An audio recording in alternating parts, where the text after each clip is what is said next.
Bloomberg Audio Studios. Podcasts, radio, news.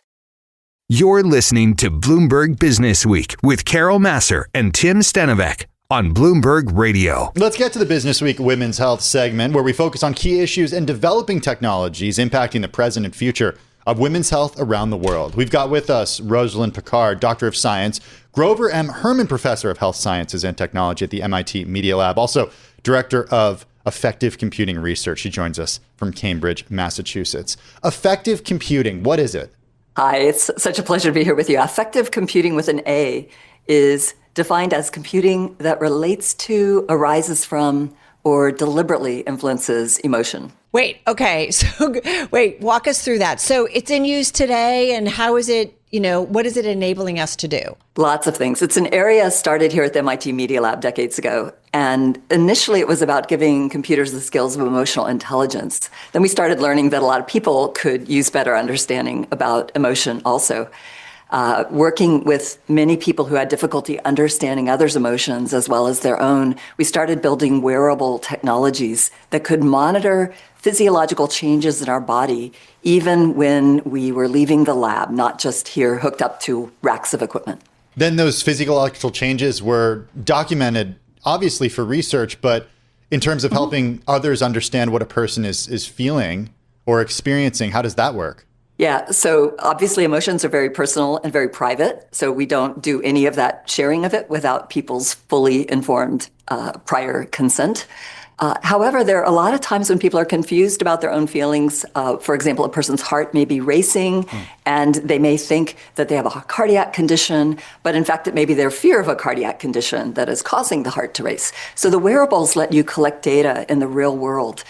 In fact, we built some of the first wearables here in the Media Lab, at least the first ones I know of, that could monitor the cardiac information and the autonomic nervous system information, like your fight or flight response. So walk us through, because this is, as you said, wearable computers at MIT. You've been working on this for over 2 decades. Walk us through a little bit of kind of where you guys, or how you were thinking about it a couple of decades ago versus kind of where we are today and the progress you've made and how it's evolved in terms of what wearables can do when it comes to really assessing our health. In the beginning, we were interested in emotions that could help make people's experiences better, say in a learning experience. Is the learner frustrated or bored?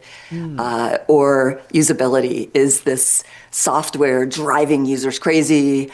Or is it a great experience? And automobile driving too. Is this situation on the streets stressing out people? Could we change the situation and have lower driver stress? So we started by building wired systems that could leave the lab. And then later we built versions with small wireless sensors that could go on jewelry and in wrists. We built the first wrist watch that could monitor simultaneously signals like electrodermal activity and PPG, the photoplethysmography that's used to extract heart rate today.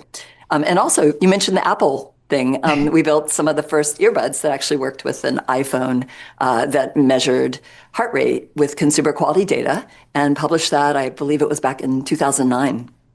Well, I love what you are talking about. And I think about, as a woman, as a mother of a daughter, that when it comes to women's health specifically, I feel like there is a lot that's not paid attention to. And obviously there's been studies and research that really bear this out.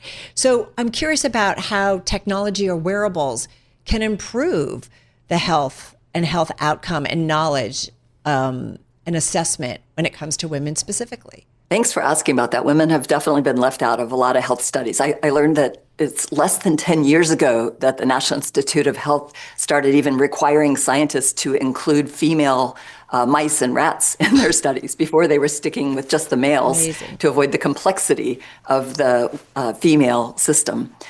The opportunities are huge for health with wearables, and especially for women's health.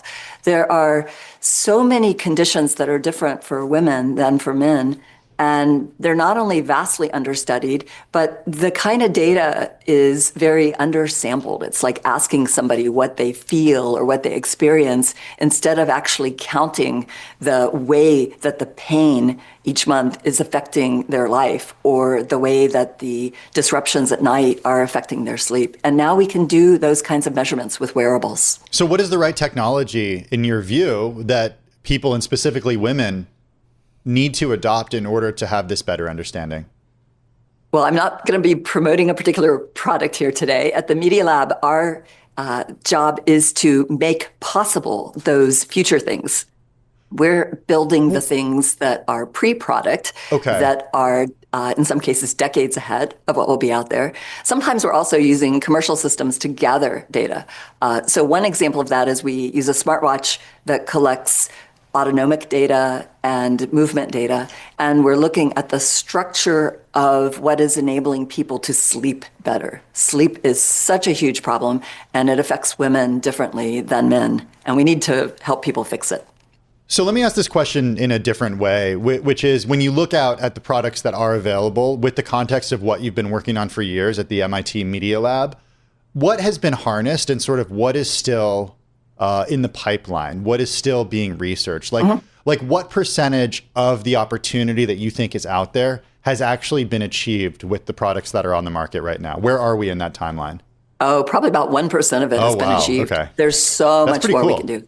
Yeah, there's a huge amount of stuff happening here that is not out there yet. As you saw, just like even from the pulse rate and earbuds, what did that take?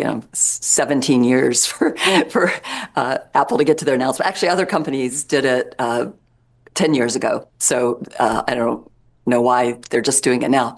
But there are a lot of new innovations. For example, my colleague Janan Dagdevaran is leading a group here to revolutionize the early detection of breast cancer and make it really comfortable and easy to monitor changes to avoid the kinds of nightmares of detecting cancer changing very fast between screens, or people not going to get a mammogram or get screened because it's uncomfortable or it's expensive.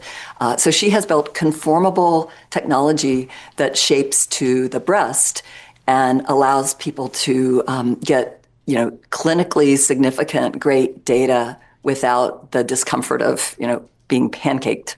Unbelievable. And it is really interesting to see maybe how technologies, we talked about kind of the health gap when it comes to men versus women, whether or not technology can really help us and wearables. Fascinating stuff. I hope you'll come back and continue to kind of fill our minds with what's going on, especially when it comes to technology and wearables specifically. Rosalind Picard, she's Doctor of Science, Grover M. Hermann, Professor of Health Sciences and Technology at the MIT Media Lab, Director of Affective Computing Research, joining us from Cambridge.